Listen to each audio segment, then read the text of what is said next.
is a neo cylinder magnet, and it's magnetized, and polarities are here and here, and attached to an iron cylinder of the same mass, the same size. And I have made this viewing film roll just to see the dielectric inertial plane right there. You can see it. I have to look for a way that doesn't make a reflection on the cam. Now, the purpose here is to observe what happens when the polarity on this upper pole influences this end of the cylinder, of the iron cylinder, and it's under the viewing film, and you can see right there that it gets another dielectric is formed, is generated in the surface of it as it gets closer to it. Now this steel, it doesn't get magnetized, so you can see the difference right here. There's nothing, no lighter area without any magnet. But when we have the presence of the magnetic field, we can see at the surface the creation of another dielectric there.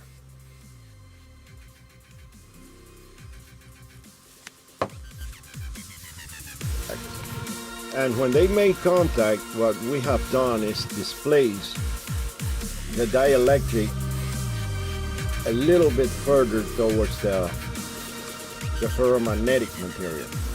It's no longer at the center of the magnet. So, and the difference is only maybe like 5 millimeters or maybe less. But the fact is that the dielectric has displaced, and the North Pole now, it's surrounding the whole iron cylinder.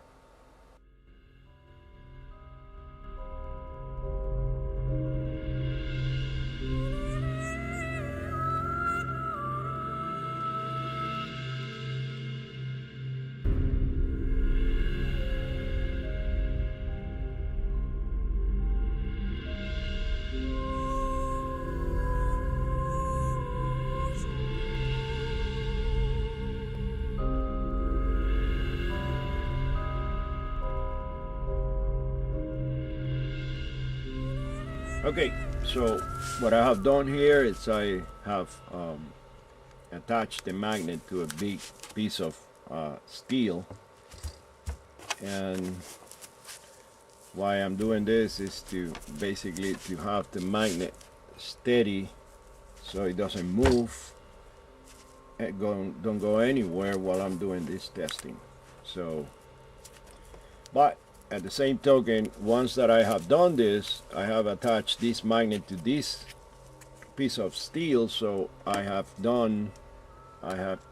moved the dielectric field a little bit towards this piece of steel. So if we go right here, we can see that it's off the center a little bit down.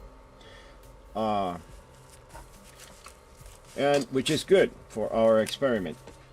The scope, I have it in roll, which is the signals are going to be sweeping through the screen, and I can stop them every time, and we can either zoom it and see it better. But right now I have the parameters I'm measuring are V max and V minus, which is under the 0 line. So we got the plus and the minus, and I have set it at 2 millivolts. The reason why is because I want to capture very, very low signals here from the dielectric. Add this insulation to the magnet to prevent from getting, and I have built this piece of copper, cylindrical, it's open, and I'm gonna be putting it like this. This is the North Pole, and this is gonna be counterclockwise going this way.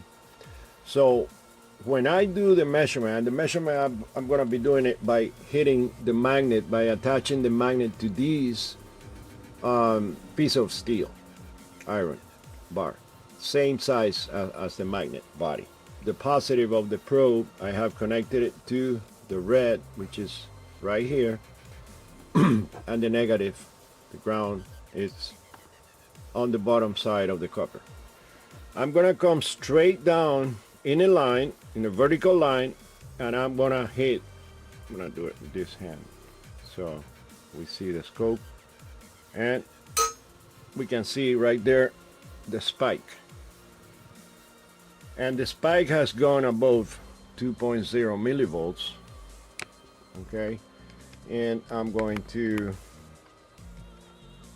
get it down to 5 millivolts, and we can see that it went up to, on positive, 9.0 millivolts, while the negative is around 1.4.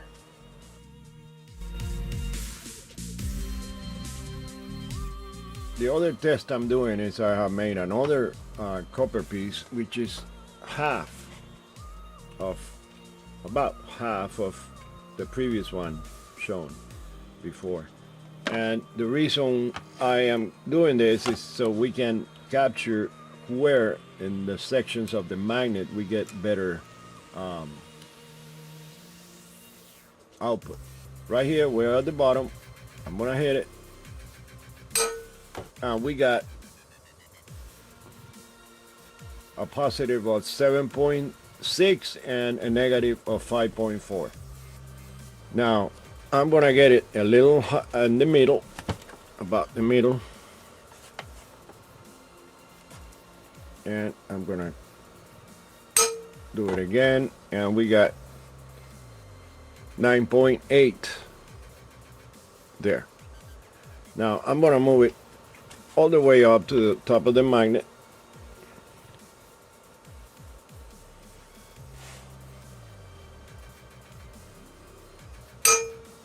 We get a very much higher spike that went above 5 millivolts, and we can see right there we got 22.4 positive spike here on when we put this piece of copper to the top.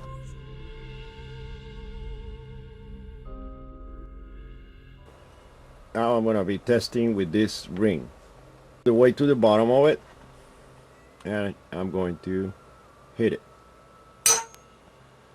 Okay, now what we do we have? We have 6.0 positive and 4.4 negative. And yeah, we have a positive spike of 10.4 millivolts, and then we get minus 800. Almost not notice over here because we are at 10 millivolts. Okay, let's keep running it again, and I'm gonna get it all the way up on the upper North Pole. So I'm gonna drop it, and we get, okay, we get 23.2 positive, and we get minus 3.6 because of the inertia coming down of the impact. But we got a spike of 23.2 millivolts with this very thin piece of copper on the top, which is the best reading. Okay, now in order to start looking at this from a different geometry, I have made this copper strip into the the looks of a coil. It's got just 3 turns like this, and we're gonna get it, drop it, and yes, we have it. We have 59.2 millivolts because I move it a little bit towards the top. It's a very small coil of a few turns only.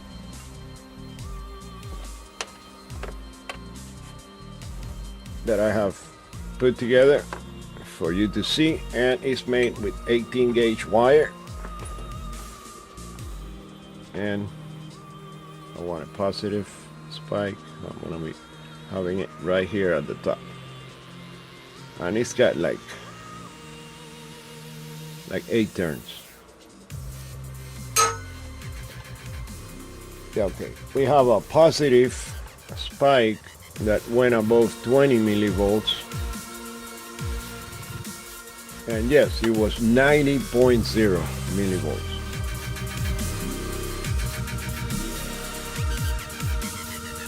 What I have done here is a coil I have wound,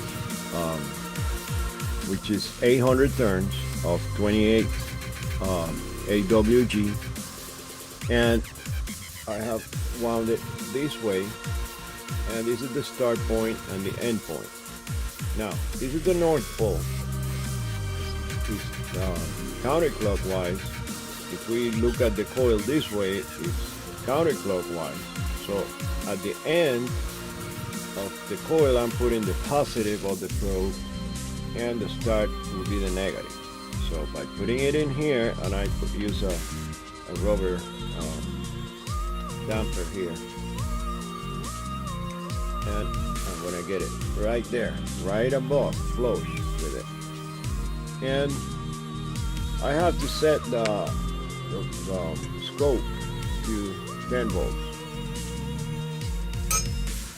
and we get 14.8 volts. And you guys can do this and check by setting. I don't have time on the video, but you can turn the polarity, put the south up, and you'll see that it comes out different. So this proves the vortex is different on north and south. The point here is we're getting 14.8. We are not cutting any lines of force here. We're just attaching a piece of iron that doesn't have a coil into the top of the polarity. Displacement of the dielectric field generates electricity.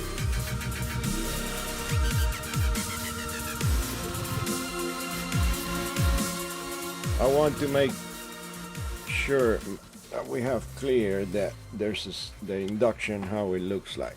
The regular induction we know like. Okay, I took off the insulation, and I'm gonna get the scope reading running. And if I move this coil on the magnet, we're gonna see the wave that we get in induction, the typical induction from Faraday that we've been hearing for so long. And here you go, see, that is the wave. We're talking nickel and dimes. It's nothing.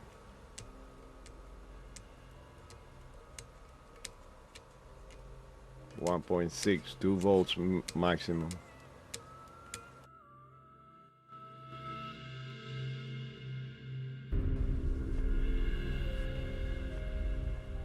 Okay, now here I have installed the LED, and the way I have done it is as it receives the positive from the end of the coil on the positive on the diode, and I also have it connected to the scope so we can see the spike at the same time. It'll keep lighting, and this is the final testing. Thanks for watching, guys.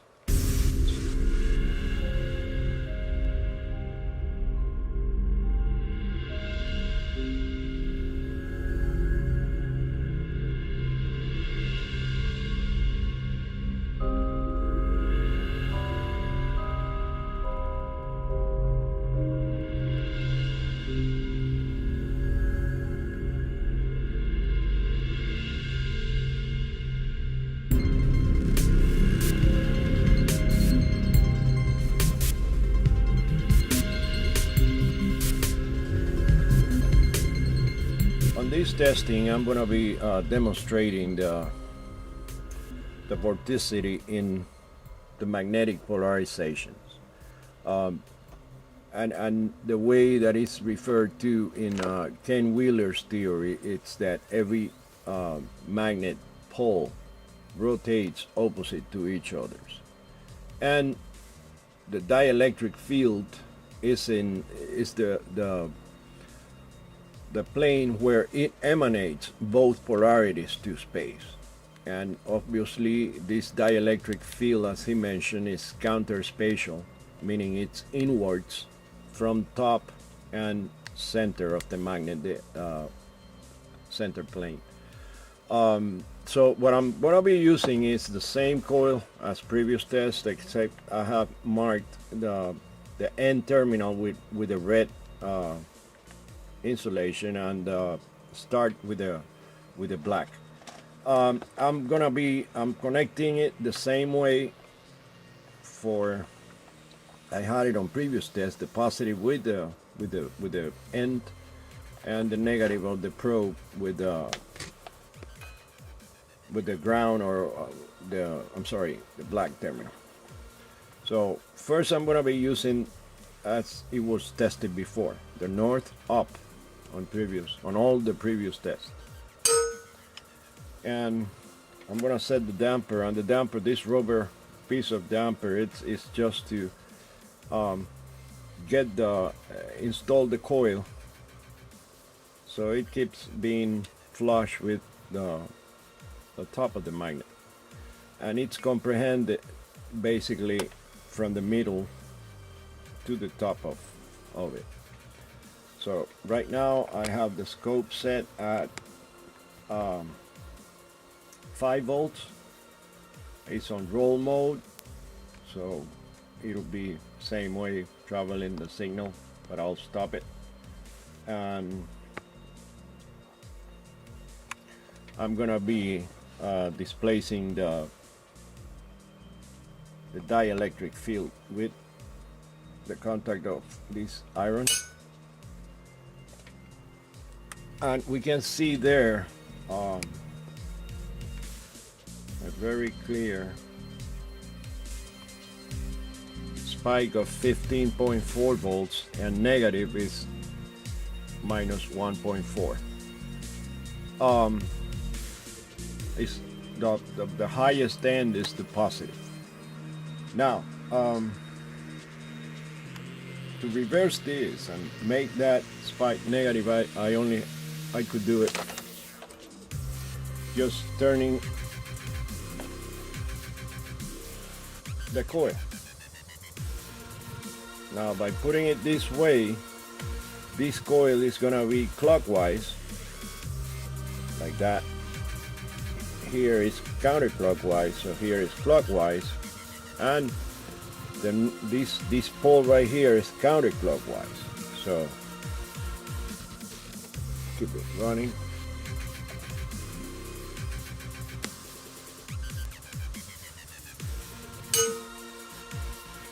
And here we can see it. We have a negative of 10.6 and a positive of 3.6. So that was a way of doing it, but I'm gonna put it again like it was before, except that I'm going to turn the polarity. I'm gonna put this pole, which is clockwise, and I'm gonna set the same way the coil as it was for the north pole. Get it running.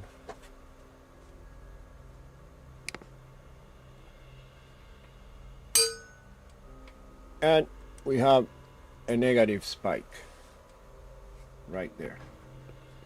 So that means that pole is opposite to the winding direction and the way that I have it connected.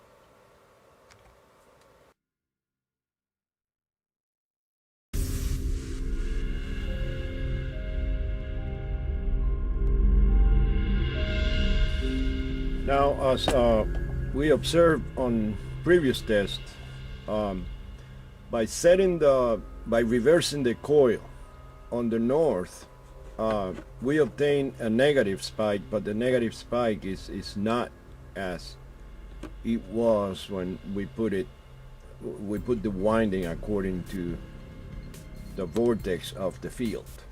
And when I reverse it, when I put the south up and I put the field this way, mean opposite to the rotation, we only obtain a max positive or negative spike of about 11 volts.